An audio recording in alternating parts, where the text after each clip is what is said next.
It's time for another episode of Corner of the Galaxy from the Box, the show that gets you behind the scenes of the LA Galaxy and into the minds of soccer reporters and MLS experts. Your hosts for the day are Corner of the Galaxy's Josh Guesman and LA Times soccer reporter Kevin Baxter. Let's start the show. Hello, everybody. Welcome to Corner of the Galaxy from the Box on cornerofthegalaxy.com, coming to you on a Monday, February 24th. That's right, just after the LA Galaxy's 1-1 draw with the Chicago Fire.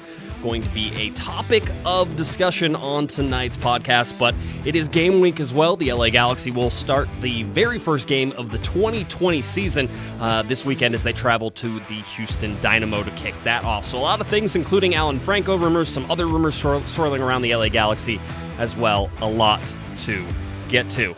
In order to help me out today, a guy who was there at our live show, who showed up, actually got a warm round of applause, if I could say it. Kevin the Panda Baxter. Kevin, how's it going, buddy? That was hard for you to get out, wasn't it? It's always hard for me to get out, buddy. That's how it works. Mondays are a rough road. No, it was. See, you were trying to compliment me or extend a compliment, and that's what got caught in your throat. But by the way, speaking of that live show, I know it didn't go the way you wanted to, and Mother Nature had a lot to do with that. But I personally wanted to thank you for all the hard work. I mean, I don't know how many of those people that came out or heard the show or the people that came by to see it being taped live, how much work goes into that. I mean, you got to lug all that stuff over there, set it all up in the rain. Plan that, write the script, organize everything, get everybody out there. Just dealing with the Galaxy, trying to set that up, I know was a hair-raising event. And again, I know it didn't go the way you wanted, but you're doing this it's a labor of love. You get paid exactly the same as I do for this show, which is right. Nothing. But then when you look at what you put into it, the cost of the equipment, then hauling it around and all that stuff. Anyway, I just wanted to thank you, and I hope the listeners feel the same way. That was a great idea. Unfortunately, it didn't work out. We'll have to try it again, another live show somewhere. Maybe this time I'll actually show up and help you with some of that stuff. But so anyway, I just wanted to thank you for giving it a shot. It didn't work the way you wanted it to, but that's not your fault. Yeah, it worked. It was good. I mean, it was fine. It was what it was. Obviously, the weather was not cooperative. Eric and I loaded in at about 11:15 when it was not raining, and actually there was a little bit of sunshine out. We got everything up on the stage. We covered some things, and then it started raining and hailing on us like I've never seen. And if you've seen, I think on my Instagram, I sort of put that story up there at Galaxy Podcast on Instagram, and just how hard it was raining. We had everything covered, and then it was about close to our start time, and we were like, oh, okay, we're going to start here.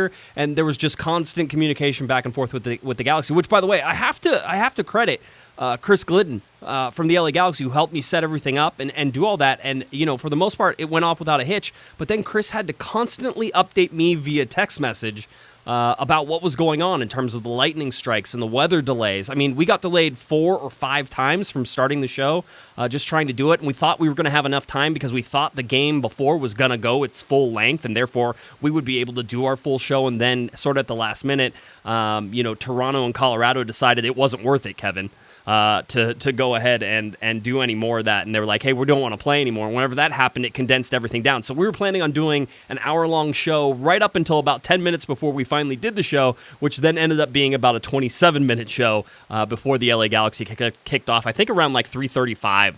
It was late. Time. Yeah, it was late. But again, it was funny. I was watching the weather radar as we were setting up, and you could see the cell just sort of building. I mean, thunder and lightning is not a common occurrence here in Southern California, especially not on the coast. It happens maybe once or twice every year, and that it's just hysterical that it happened to almost center right over Carson, right over the stadium. And at one point, the stage had a moat all the way around it from all the water that was there. But here was the positive thing was, Kevin, is that the listeners who came were amazing. Such amazing people, such just a way that they showed up and were there and waiting. I figured we had 150, 200 people there. There's a great picture up on the website, cornerofthegalaxy.com. And by the way, I need to shout out the person who took that photo, Lori.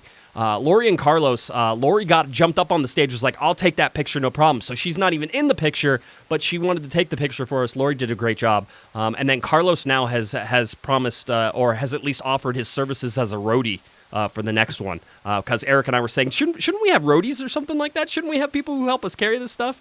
But for the most part, the equipment was there. Everything worked okay. It was okay with that. the 27-minute show was not what we sort of promised, and I feel bad about that. And so because of that, I want to rain check. I want to do it again. But you can't say that the people who listened to this show didn't show up, because they absolutely did. And I imagine if it wasn't raining, that there would have been even more people there. And I can't believe people stayed and braved that weather in order to be there at our live show. So for that, I mean, I'm blown away by the support. Having said all that, I think we can do better. Eric and I talked about it afterwards, and we were driving home after the game, and we were sort of like, we could do better. And I think that's going to be our strive, is to do better next time. So that's our take on it anyway.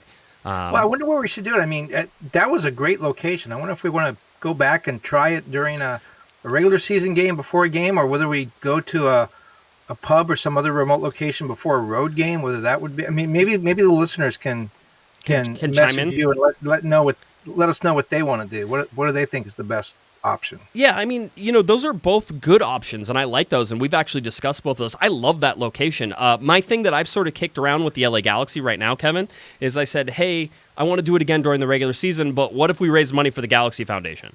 And so I talked about possibly doing the stage and then putting up, a little fence around that area, and then you have to pay like $2 to get in, and all that money goes to, the Galaxy Foundation or something like that. I want to do something that benefits some other people, and I want to do it so that way, you feel like you're doing something, and people were talking about, they're like, can we just donate to you? Because I'm sick and tired of buying all your weird shirts, and I certainly understand that sentiment. I'm like, right now, keep your money. Let's figure out what we can do for charity. So maybe something for the Galaxy Foundation. I love that location, the stage. It's perfect as far as I'm concerned. I'd love to do a real show from there. I'd love to do it with the actual guests that are supposed to show up and all that other fun stuff that we're supposed to do. And so I think we owe that to the listeners. So we're going to try to do that, and hopefully it won't be too far here in the future, but I have to get with the Galaxy and see if we can do it there. If not, we're going to do it somewhere else, Kevin. And you're right. The pub before an away game sounds like a great idea as well. The Galaxy Foundation did a fundraiser with Chicharito, and it was $500 a head, and they got 30 people. So do the math. That's a pretty good fundraiser. I don't know. Maybe if people come out and see you, if Chicharito's worth $500, what would the going rate to shake your hand and get a picture with you? What do you think? Yeah, I mean that's that could be a thing. I think $2 was the fair price there. I don't know. Don't you think? Didn't you hear that? I thought I priced myself pretty well. $500 for Chicharito, $2 for me. That seems about accurate right now. Yeah, that's in the ballpark. Certainly. At least it's in the ballpark. All right, so we're at least getting close. We'll see what we can pull off with all of that, and how we do that. So, but yeah, I mean that's sort of the idea behind all of this, is to get this stuff, ready for to do this more often. And I think you guys showing up, I think that the listeners showing up, Kevin, gives us that power now. I certainly feel that way. I think the listeners have given us a little bit of power with the LA Galaxy. I showed that picture around, the press box, and everybody was like, wow, that's amazing turnout. And it was raining, the whole deal. So that's given us some power. But anyway, we'll touch more on that as we keep going. The one thing I'd remind you, if you do want to support the show right now, we do have the T-shirts out there, the top 50 countries, the top 50 cities. The shirt that we're selling right now, cornerofthegalaxy.com. Click the shop button. They're $20. And like I said, we make about $5 a shirt if you want to know what our take is on that after everything is sort of said and done. So I'll happily do that. And we're sold about 23 or 24 of them so far. We really need to sell about 100 of those. 100 of those really helps us do some stuff, and probably helps us order scarves, which is something I want to do, and I know everybody wants to do. So we have to sell the shirts in order to get the scarves. That's sort of just the downward stream of things and how it goes. But it's something that we're trying to do. So head on over cornerofthegalaxy.com and click on that shop button, and you can do that. And you said $5 from T-shirt goes to you. Yeah, $5 $5. That's 2.5 times your appearance fee. That's $2. That is. You're absolutely right. It is. That is exactly what it is. And so I think it works. I think those types of things work for us to sort of do that and just sort of help. But everybody was really nice. The Q&A sessions that we did, actually, and I know, Kevin, you were off interviewing, I think, Kobe Jones, but we did Kobe Jones, yes. Yeah, we did some interview stuff. We did some Q&As while we were waiting when we couldn't do any of the weather hold, and that was great. I love doing that stuff too. So we just need to do more of it. Quite honestly, the COG people need to get out and do more of that if they want to sort of continue to do all this stuff. We need to be in front of people. We need to be interacting with our listeners because you're all great people. There was one guy, by the way, who gave me some shirts for Jake. some kids shirts, and he said, "Hey, I've been sort of collecting these, and I didn't use them, that type of thing." I don't remember his name, so if you know who you are and you know your name, email me cornerofthegalaxy@gmail.com so that way I can properly thank you. Another big shout out to Laura and David, who got married the morning of the preseason game and still showed up to our listener show. I think they're having a big reception, sort of doing everything down in Mexico eventually, and that was the whole deal. So they signed the paperwork this morning, but they still showed up to our live show wearing bride and groom. So Laura and David, congratulations and good luck with the wedding down in Mexico coming up. So again, just fun meeting people, taking pictures, saying hi. We had some of the Galaxy Star Squad who came up and said, we listen to your show because it's kind of mandatory listening. People are going to ask us questions and we need to know all the answers, and you guys have, all the information where we can get it, which was super nice to hear and something I never even considered that would ever be a reach or something that people would have to use. So again, blown away in a lot of this, Kevin. I don't know what else to sort of take away from it except for that there's some cool people. This disinformation goes to a wider audience just than the ones we're talking to. People take it and use it. Wow. Yeah, I know. I gotta try to get some of this right occasionally. You're gonna have to start working a lot harder, huh? Yeah. I understand. So anyway, that's where we're at right now with the LA Galaxy or with our live shows, and we'll keep you updated as it goes. But again, I can't say enough, and we're humbled. Eric and I were talking. Sophie was there. Sophie had a really bad week. If you've seen her Instagram posts, somebody close to her died. She still showed up and was just in love with all the listeners who wanted to say hi to her and take pictures with her. And, Larry Morgan, not on Twitter, he loves the crowd. Let's not lie, right? That dude loves the crowd. So Larry was there as well. It was great. And unfortunately, because the show got condensed, we didn't get them up on the stage. Again, things that I wasn't happy about, things that I want to do better. So I think we've wasted enough time now, almost 11, 12 minutes of this show, just talking about sort of the live show. It was an experience that I never thought would sort of go that way. It was certainly interesting. I'm not upset about the weather or anything like that. I just know we could do better, and so we're going to try to do better. That's basically it. That's our takeaway, the COG takeaway anyway. Let's talk about the game, though, Kevin, because it was an interesting game. The Galaxy finally got out there. We didn't know whether or not they were even going to start everybody because of the wet pitch, and they went out and they did, and for the most part, the field, looked pretty good, I think. I didn't have any problems with the field and how it played. So the LA Galaxy go out there. They put out what very well could be a lineup against the Houston Dynamo coming up. David Bingham at goalkeeper, Rolf Feltscher at right back. Feltscher comes back after getting his green card. Apparently that guy has green card superpowers. We'll talk about that a little bit. Nick DePuy was there. Giancarlo Gonzales. Emiliano Insua made his Galaxy debut, at least in front of the stadium and all that fun stuff. Sebastian Lletget played. Perry Kitchens, Sacha Kljestan, Alexander Katai, Javier Chicharito Hernandez, and of course Christian Pavone. So that's what we saw there from the LA Galaxy, and I think for both teams we could say it was probably a pretty lethargic first half. Whether that was field conditions or everybody just sort of trying to figure it all out, the first half was a little bit of a yawn fest, although there were some good chances from Chicago, some good chances for the LA Galaxy as well, but nothing really attempting to sort of be connected soccer in my mind. And I think you pointed out online, too, that it was interesting that, Chicharito and Pavone, they both 8 guys went 90 minutes, including David Bingham. But one guy who didn't, who came out very early, was Alexander Katai. Yeah. And that raised a lot of questions. I think your speculation was, could he have just been sick? Could it have been an injury that we don't know anything about, a lingering thing? I mean, even Insua, who, as you mentioned, was making his Galaxy debut, even he went 78 minutes. But Katai came off early and wasn't very effective in the time that he played. He's not ready. My big takeaway on this, Kevin, is that you look at him and you say, okay, he's not ready. He's not ready to be playing 90 minutes yet. And the fact that we haven't seen him go long at all in any of the games. Granted, he got a red card in one of them, but he was pulled in the first half in the closed door scrimmage in between that. And then he was pulled in the 65th minute in this. So there has to be something. This isn't, I think some people wanted to say, oh, well, it's because he's playing horribly. Nope, that's not it. That's not it, because in the preseason, if that's the guy who's supposed to be starting and that's the guy, you're letting him play through that. You don't care if he plays bad. You're like, get better.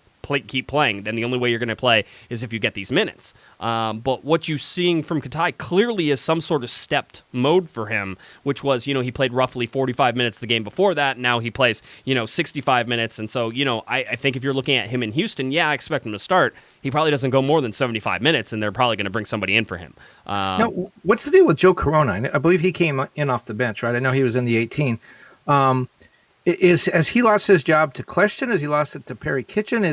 And when Jonah comes back, what happens? The midfield seems to be the depth in the midfield is great, but it does seem to be a little bit in flux as to who's going to start when everyone's healthy. Yeah, I think you're right. I think there is flux there. I think with Jonathan Dos Santos out, you're seeing that flux and sort of saying, okay, who's there? With Joe Corona, I think that he could be in danger of losing his starting spot to Sacha Kljestan. I think he could be in danger of losing his starting spot to Perry Kitchen. I think that midfield is where everybody, that one position, there's one spot that's kind of open because I think at least for right now, we expect that Jonathan Dos Santos takes sort of more the central defensive midfielder role, and that Sebastian Lletget takes more of that central attacking midfielder role. So there's one guy. It's a box-to-box guy.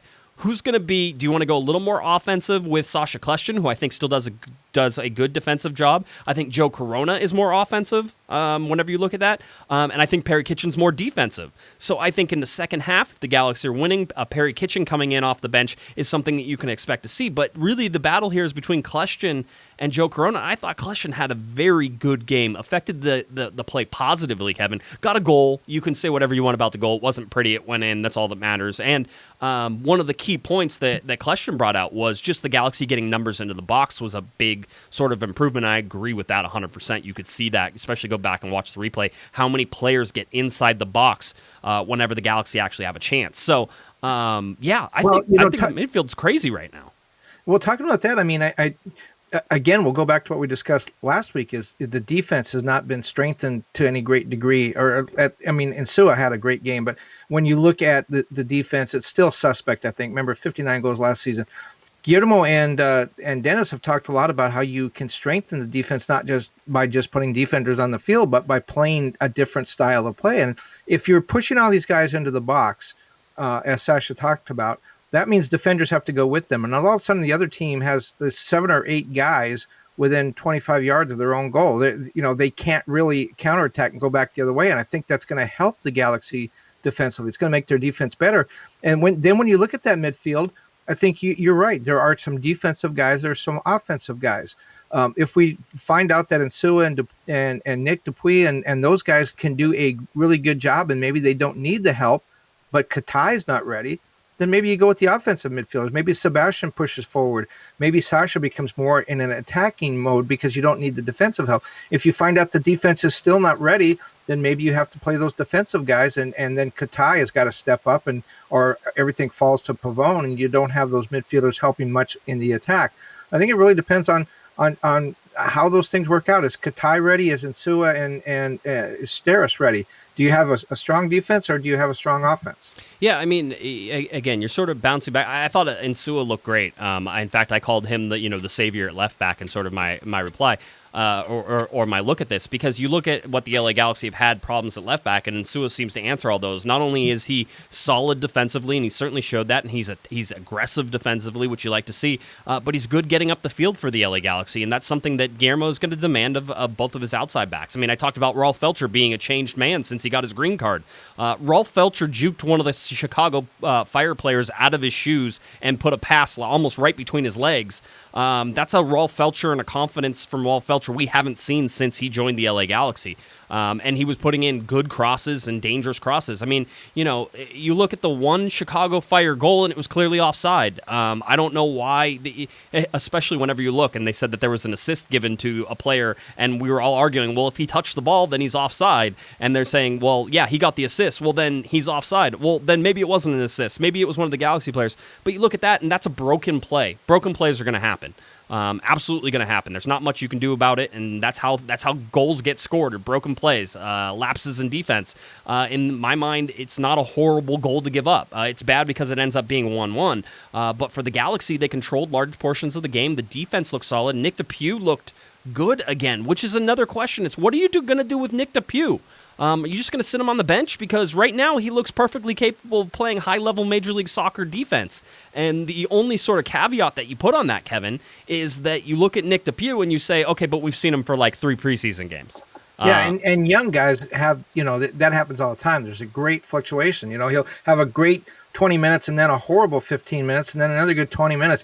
Until they find that stability, I think you got to be a little bit cautious. Yeah, you have to be. And like you said, young guys especially are sort of victims of that. Having said that, Nick DePuy has been perfectly consistent through the 3 games that I've watched him play. I haven't had many issues with the way he plays defense. The Galaxy's defense as a whole, even though they're returning a lot of guys. I mean, listen, you don't have Dan Steres in there, who was your most consistent defender last year. There's some competition in a lot of these places where I don't think we thought there was going to be competition, and it's coming from guys who, are signed to the LA Galaxy right now, sort of as these backups, which is what you want to see.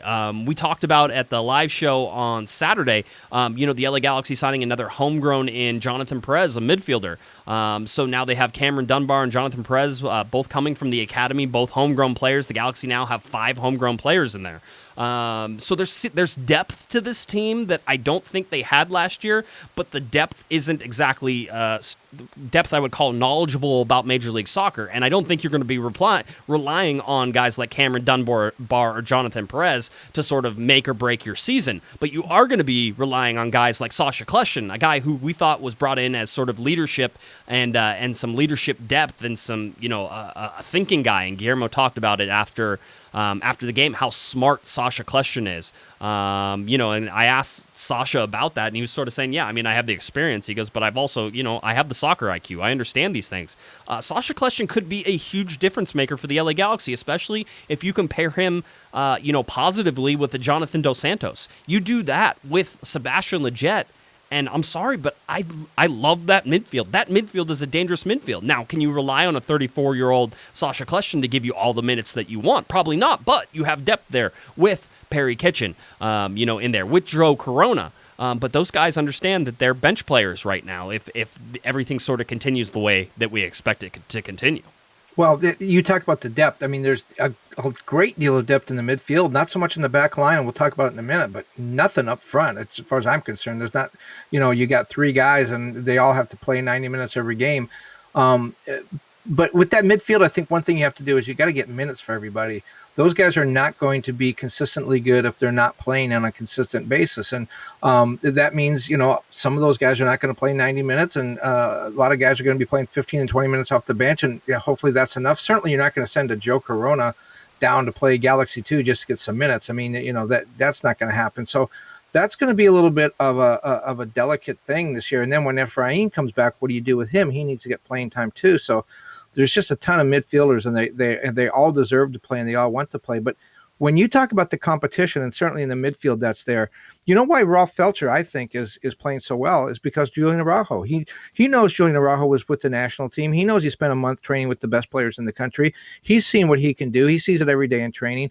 Julian Araujo is right there, nipping at his heels, and he really wants to play, and probably deserves to play. But right now, Rolf Feltscher is playing better. And the reason he's playing better is because he's being pushed. And I think that's why you see a better Rolf Feltscher. I don't believe that Rolf really felt like, I'm not saying he was just phoning it in, but there's a difference when every day in training that there's a guy right behind you as opposed to you're probably going to be the starter. And I just think that's changed his attitude a little bit. And I think that's why he's playing so much better.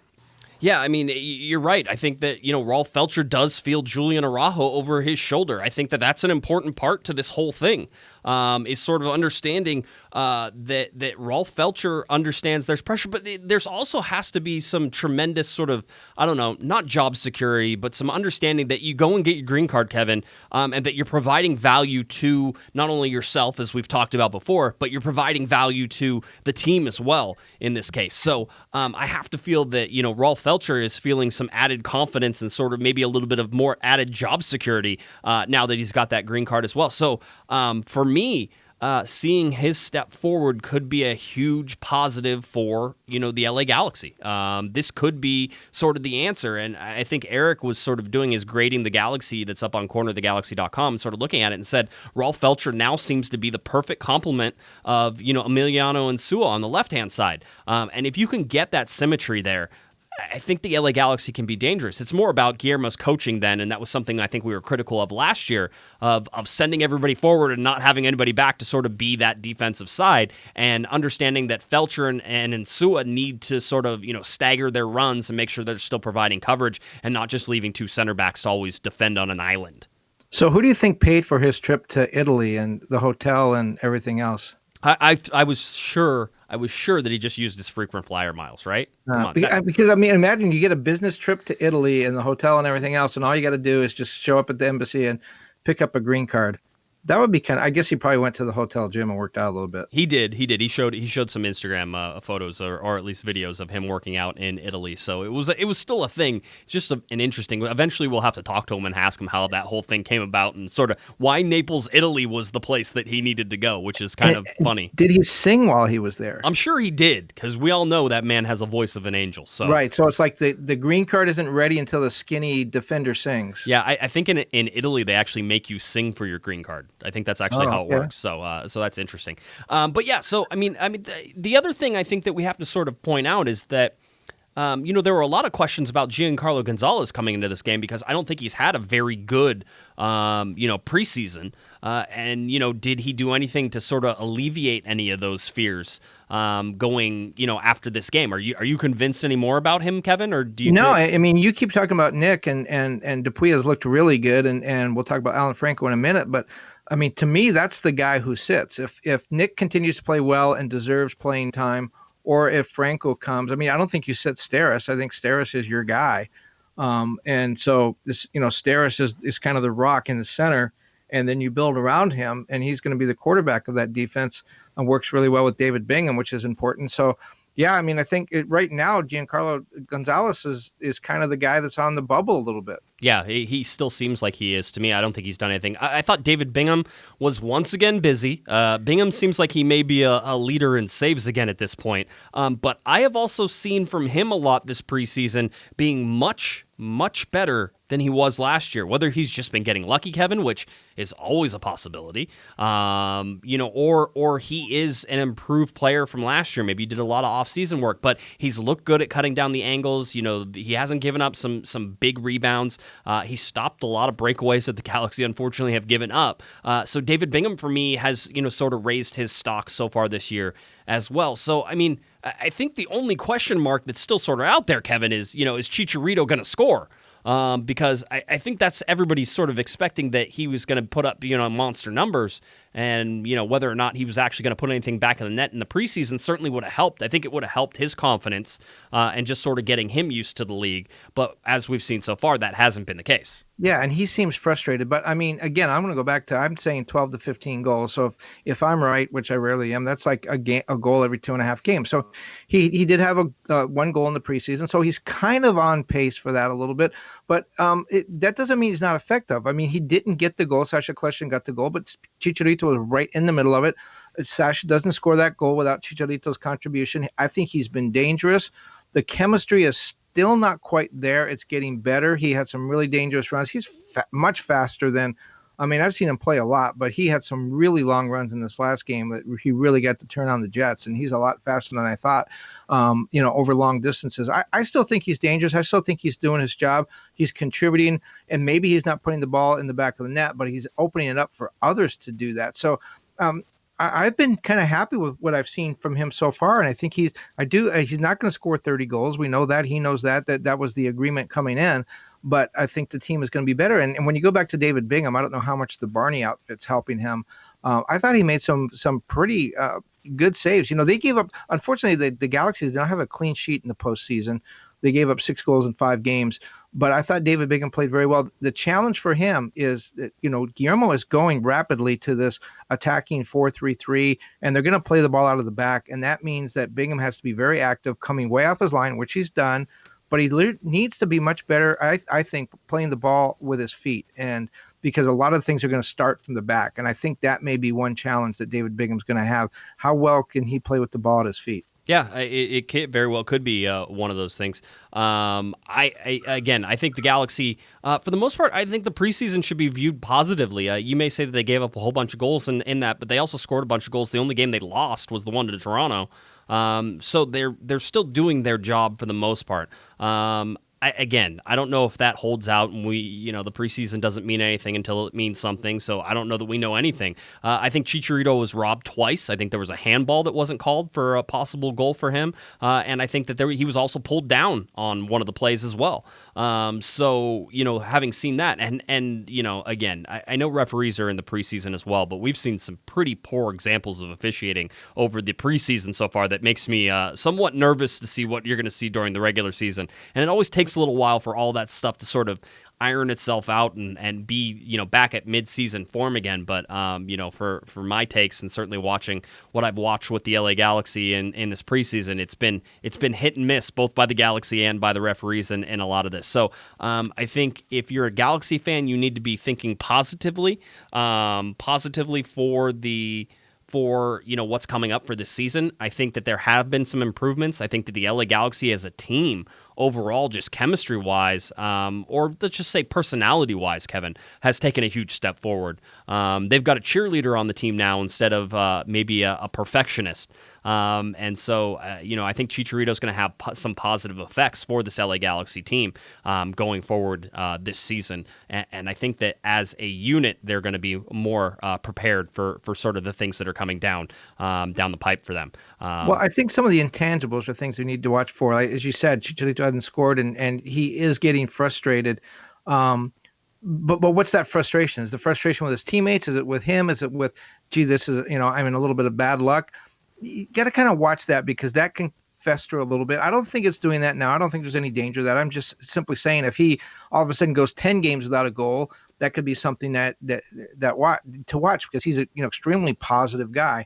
And you're right about Sacha Kljestan. He was definitely brought in. I've talked to a number of people about this. He was definitely brought in to create an atmosphere in the dressing room. And what he does on the field is almost, extra. And I think that he has probably it seems like he's done a very good job in creating that clubhouse atmosphere that they want. Everyone seems to be together. And, add Jonathan to that when he's there. There's not much you can do when you're injured. You're not on the field with your teammates. You're not on the sidelines or anything.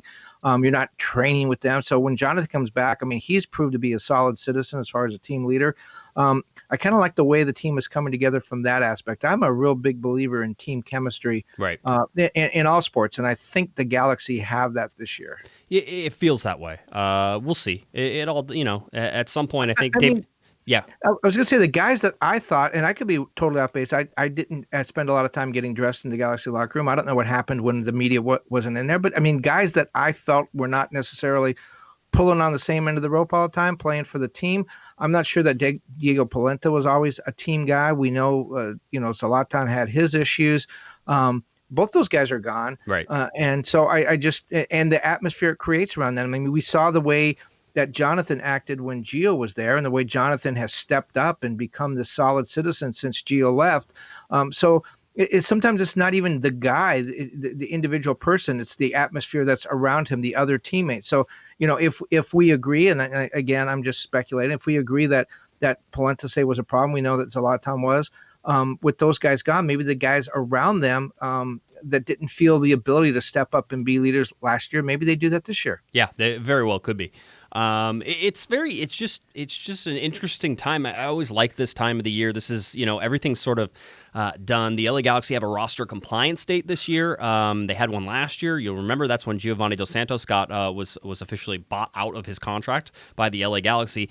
There's a roster compliance date this year too. It is on the 28th.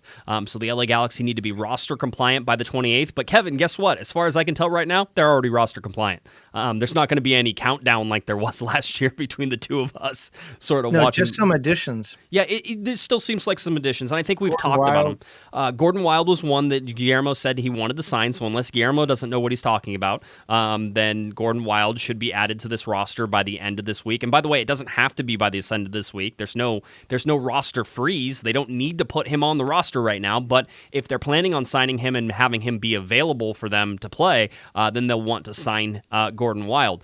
The other one is Kai Koreniuk that I've talked about many times as well. I feel like they're still going to sign him as well. Now, does that happen right away? Doesn't need to happen by the first game.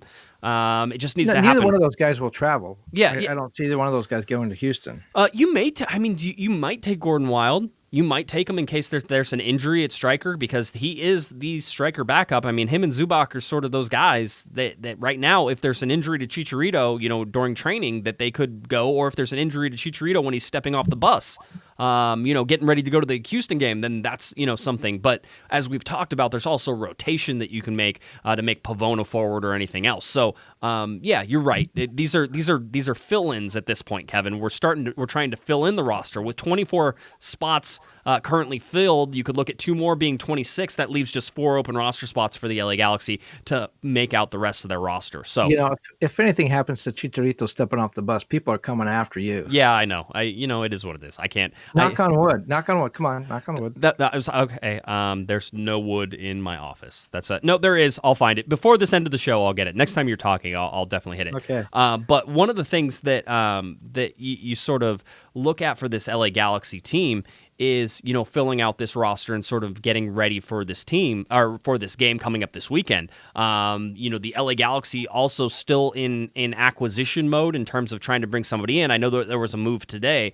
I think you and I might have differing views on why it happened, but the LA Galaxy did acquire some general allocation money for some homegrown player rights. It's a classic MLS transaction here, Kevin.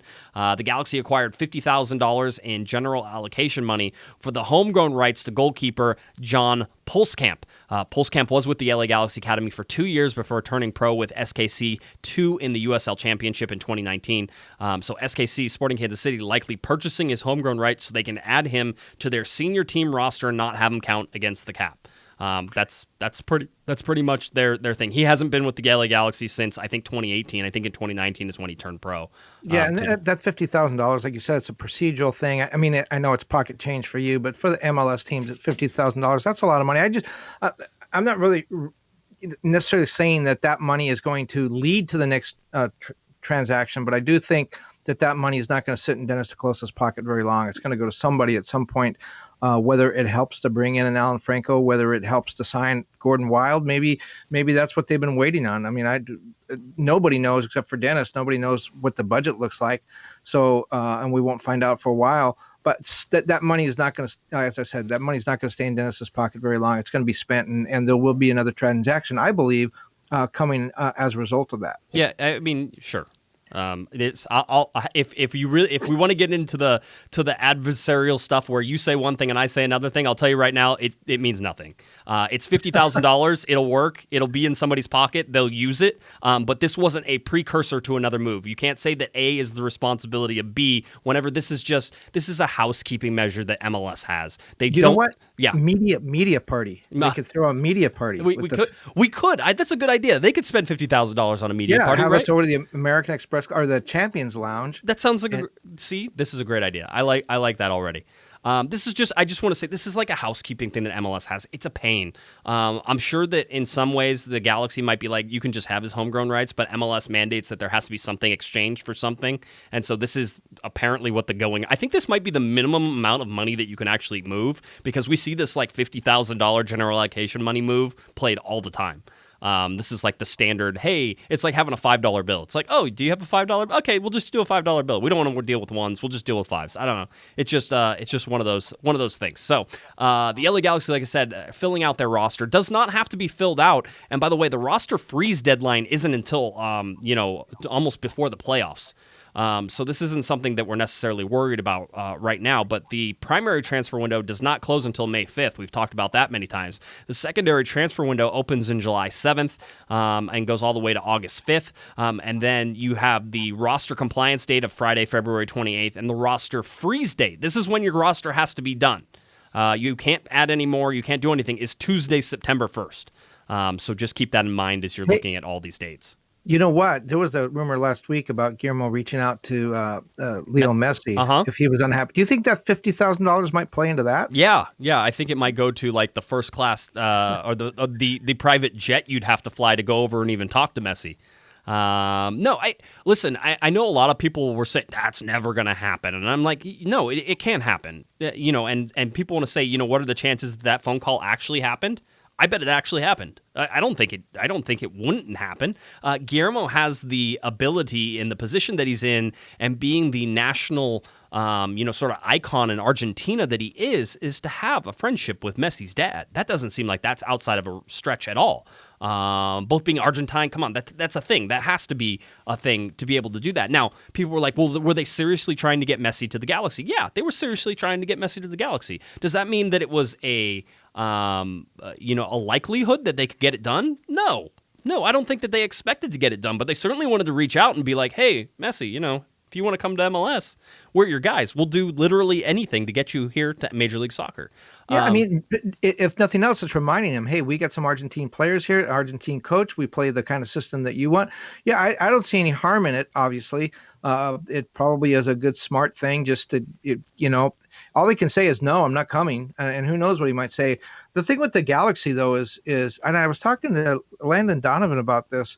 I'm doing a story on the Beckham signing, and Landon said when he first heard those rumors back in 2006, 2007, he was like, David Beckham is not coming to MLS. Right. Look at where we are now. I mean, David Beckham came, and I still think a lot of people thought, well, okay, that's the one shot. We're never going to do this again.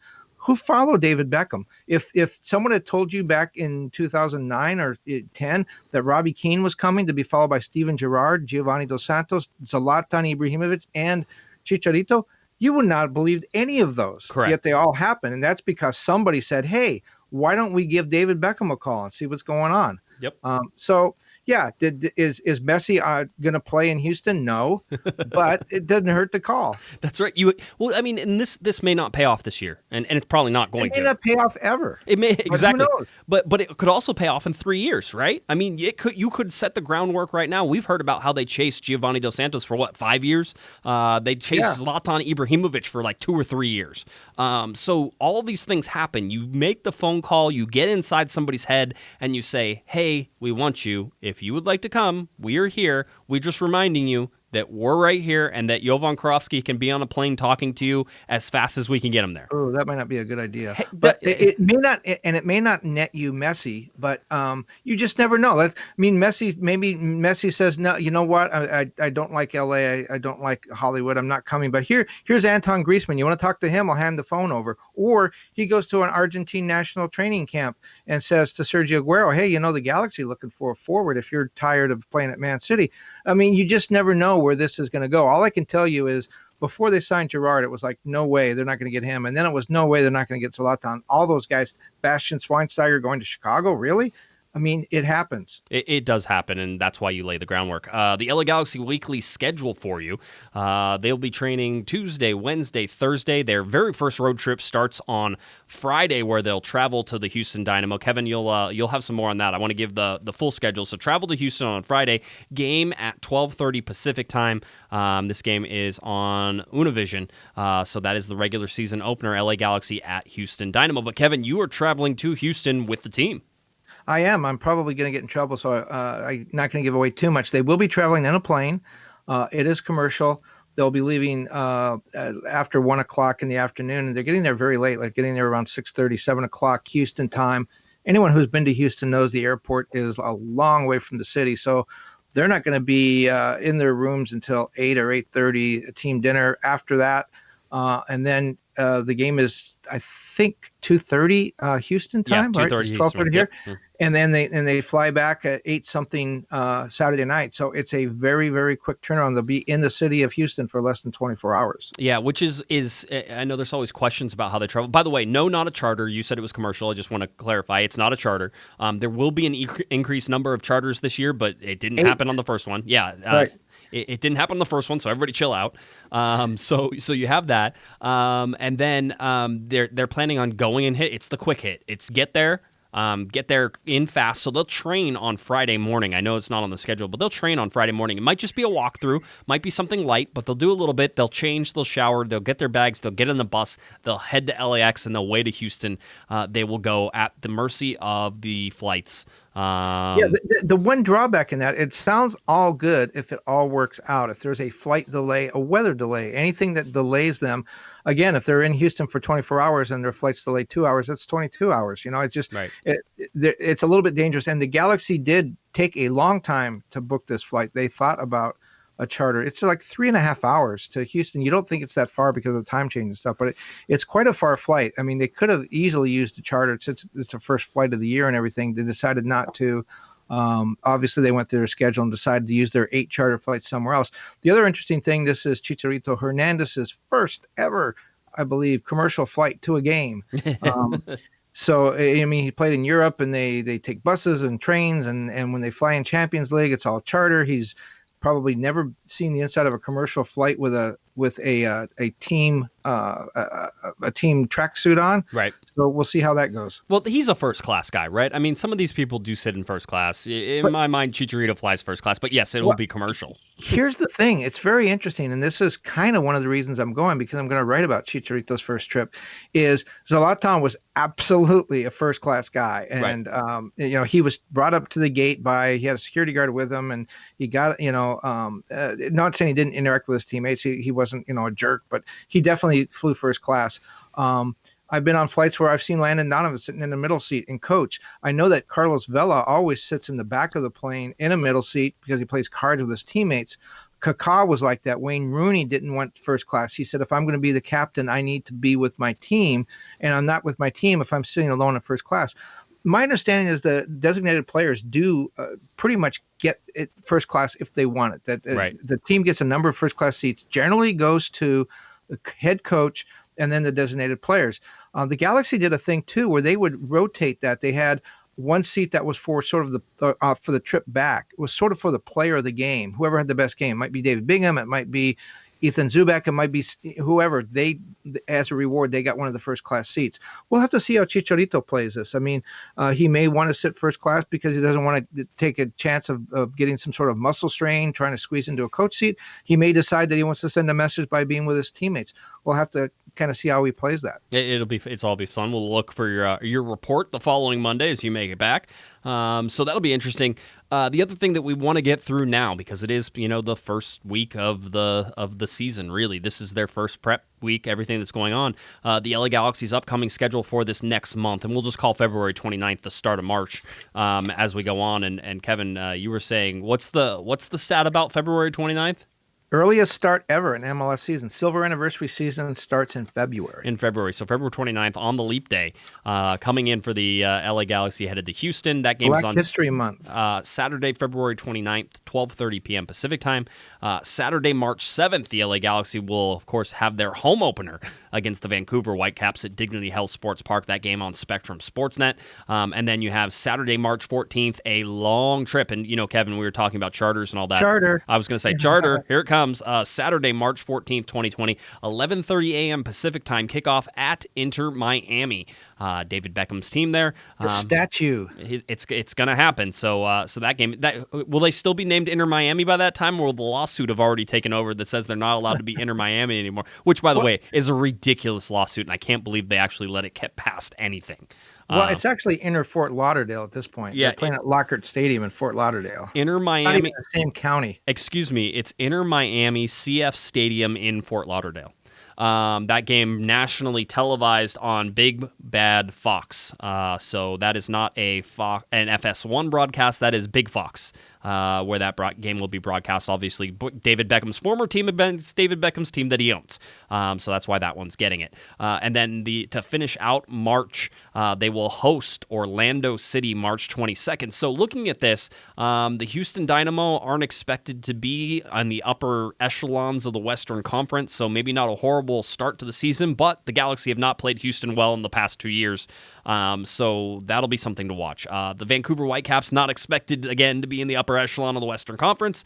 They do have an interesting coach up there, but we'll see. They've had all sorts of fun off-season stuff that has happened there. But you would expect the LA Galaxy at home to beat the Vancouver Whitecaps when you're looking at this. Traveling all the way to Inter Miami in, I think, what is their home opener on Saturday, March 14th is going to be a tough ask, so you can sort of ask that. But then coming home and playing Orlando, who's not expected to be in the upper echelons of the Eastern Conference, so it's one of those. Let me put some numbers to that. By the way, speaking of Inter Miami or Inter Fort Lauderdale, I talked to AJ De La Garza. He really likes this team. He thinks that they're going to have a good team. And, Robles is going to be looks like he'll be their goalkeeper. They got Lee Wynn. They've got AJ.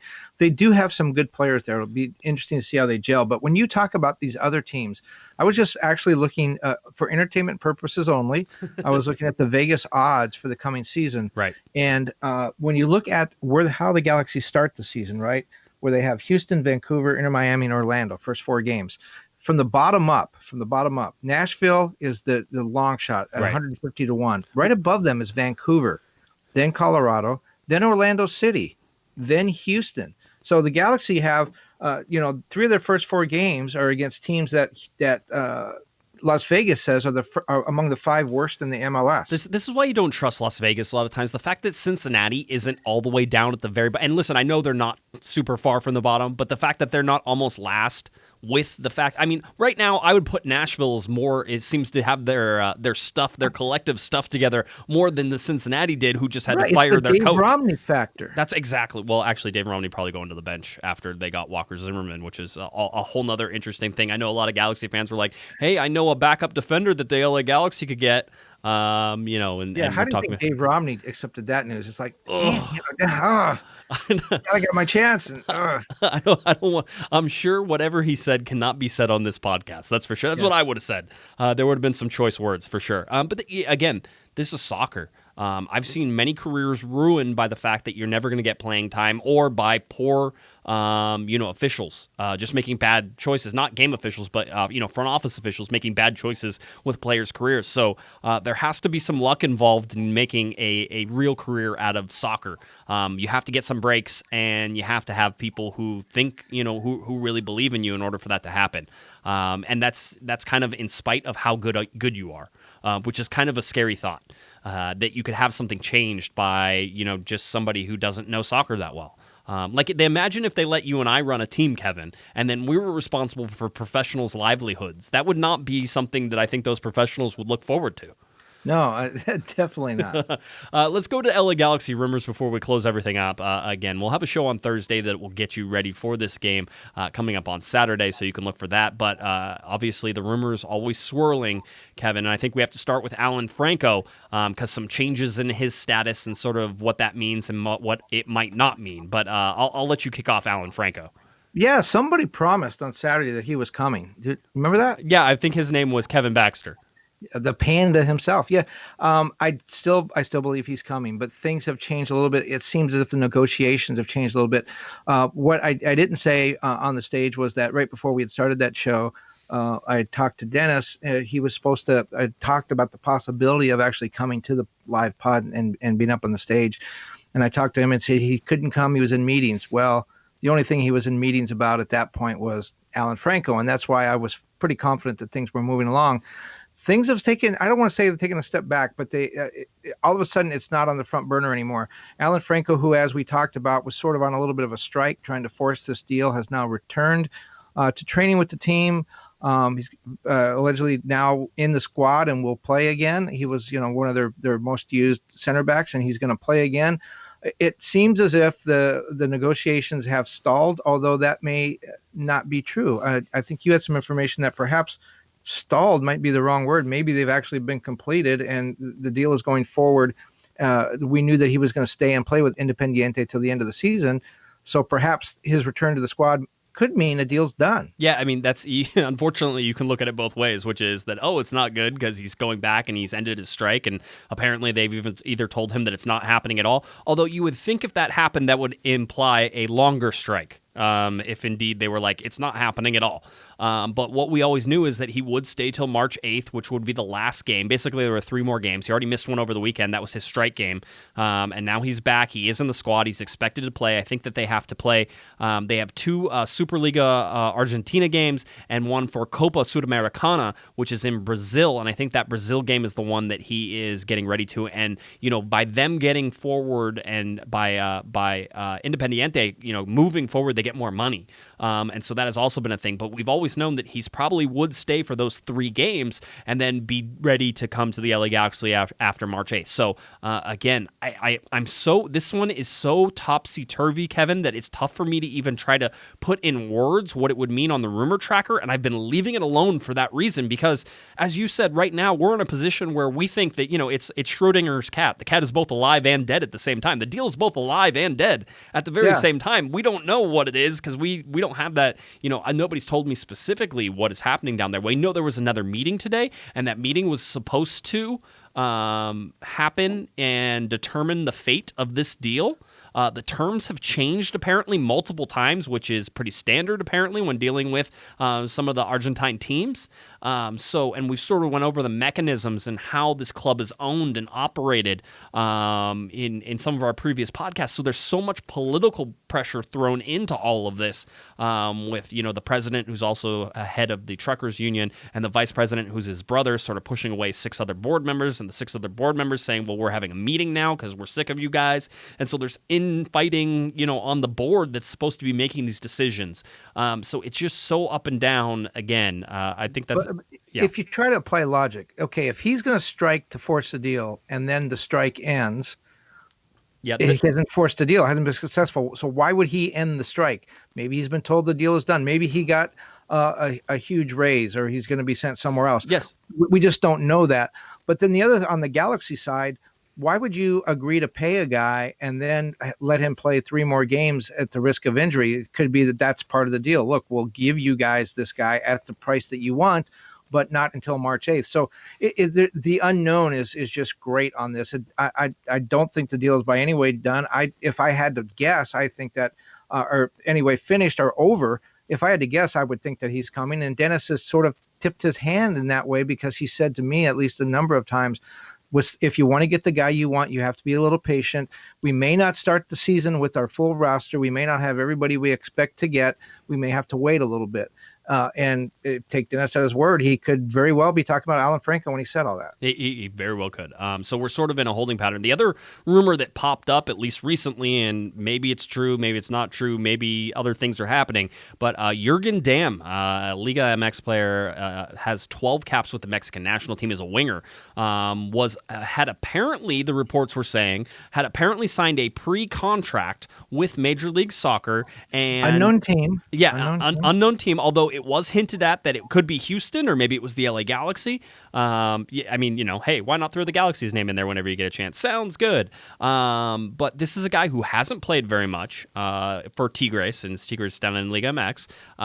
And he has been successful with them, 13 goals and 172 overall appearances. Again, a winger. It might make some sense that he comes to the LA Galaxy, but I think we were seeing today, Kevin, that maybe that's not all true.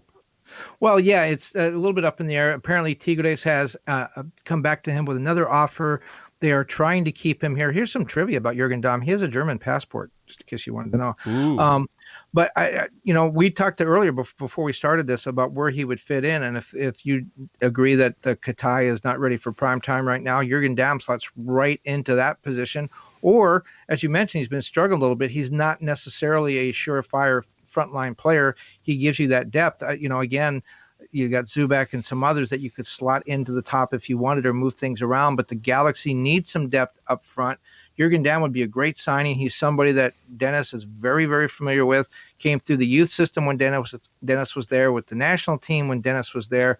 This, on the surface, looks like exactly the kind of guy that Dennis would go after. So, I'm not going to dismiss the talks, but obviously, maybe when his club down in Germany, in Mexico, when Tigres found out that there was some interest in MLS, maybe that made them pay a little bit more attention. It seems as if they right now are trying to close a deal to keep him there. But then again, there's those reports that he's already signed with an unnamed MLS team, which could very well be the Galaxy. A lot of Mexican players coming to MLS this season. Well, I mean, the pay has finally sort of equaled out. I think we were talking about the pay is equaled out, and the opportunity certainly to live the American lifestyle is still there. So. Well, here's the difference. There are 4 players in Liga MX last season making more than $4 million. The most was, I think, $4.8 million. That's Zlatan made almost double that. So if you're a top line player, Chicharito, you can come, Carlos Vela, Jonathan Dos Santos, you can come to MLS and make some pretty good money. The difference is in the middle of the rosters because of all the things that have been done with Jam and Tam and all the other yams here. The middle roster guys in Liga MX get paid a little bit better. So if you're a middling player, a guy who starts but maybe isn't the big star, MLS or Liga MX is probably a good place for you. You probably do a little bit better. But if you think of yourself as a frontline player and as a game-changing type player, you definitely want to come to MLS if you have the opportunity. All so much fun. The LA Galaxy getting ready to take on the Houston Dynamo coming up this weekend, 12:30 p.m. Pacific time. This game is on Univision, so prepare yourselves for that. We'll be blocked out on ESPN Plus. Will not be on Spectrum Sportsnet. It's on Univision, so you will need to find that station for your watching pleasure. As we said, Thursday we will have a live show, so you can check that out, and we'll get you ready for the upcoming game the weekend, and then it is the week of the home opener following that. So we'll have full coverages of that as well. I was going to say, the other thing, we've added some stuff. So if you're not subscribed to our YouTube channel, Kevin, people need to be subscribed to our YouTube channel. We are doing a lot more video. There's a lot more stuff there. So that's something we want to keep an eye on, keep track of, and try to keep producing for you as we go over. And I think we've sort of been joking around, but Corner of the Galaxy had 4 credentialed media members over the last 2 preseason games. And that didn't count Kevin, who is an occasional co-host and obviously writes for the LA Times and is credentialed by them. We have 2 photographers that take pictures for us. We're kind of the largest media contingent covering the LA Galaxy right now, and that's something that I'm pretty proud of, and we're going to try to continue that as we go throughout this year. So if you like what we do, we need your support, we need your views, we need your listens, we need your 5-star reviews, your 4-star reviews, your 3-star reviews, your 2-star reviews, and your 1-star reviews. If it's funny enough, I promise that we will read it on the show. So get out there and start reviewing and liking and doing all that fun stuff. And I'm pretty active on comments, so if you leave a comment on something and you have a question, I'll try to answer it. So if you leave one on YouTube, you leave one on any of our stories, or you hit me up on Twitter or any of that stuff, I can usually try to answer those questions for you. Sometimes I'm snarky. I get that way. But for the most part, I love all of our listeners, and I think that your inquisitive nature should be applauded, because there's a lot of people who talk without knowing what they're talking about. And I think, Kevin, you and I are perfect examples of that. So, we'll always do our best to try to keep you and make you the most educated person in your row. That's always been our goal here, is to make you the smartest person in your row whenever you go to the stadiums. That way you can sort of give all that information. But tell those people in your row, too, that they should just be listening to Corner of the Galaxy. Before I let Kevin sort of tell us if he has anything else, I have to point this out, and Eric brought this up, and it was hysterical.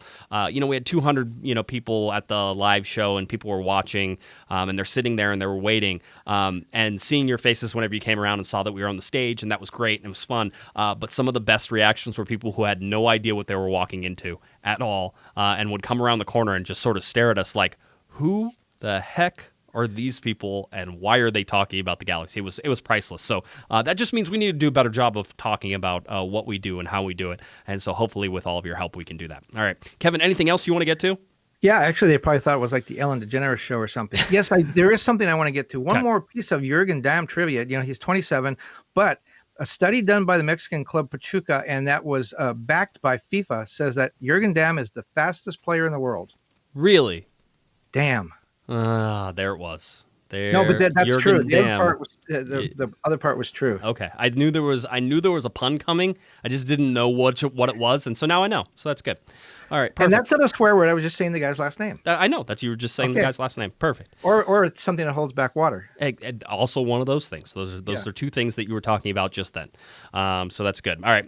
If you're looking for Mr. Kevin Baxter on Twitter, you of course can find him at KBaxter11, and please head on over to Baxter 11, and the LA Times.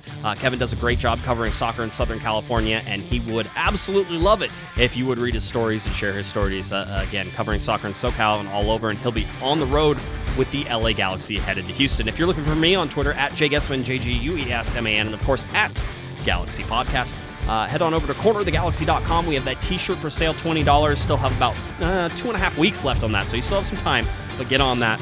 Help us out here at the show, and we can keep rocking and rolling to all that stuff that you want to do, scarves and all that other stuff. We're also going to have a sticker. A sticker is coming up for you very, very soon, so you're going to want to watch that as well. All right, for Mr. Kevin Baxter, I'm Josh Guesman. You've been listening to Corner of the Galaxy from the box on cornerofthegalaxy.com. Have a great one, everybody. You've been listening to the Corner of the Galaxy podcast on cornerofthegalaxy.com. You can follow the show on Twitter and Instagram at Galaxy Podcast, and be sure to check out and subscribe to iTunes, Stitcher, and Facebook by searching for Corner of the Galaxy. Fans, we thank you for listening, and we ask that you be kind and courteous to your neighbors as you leave the podcast. We thank you for joining us and look forward to seeing you again. Until then, I'm Michael Araujo, and on behalf of the entire Corner of the Galaxy crew, goodbye, everybody.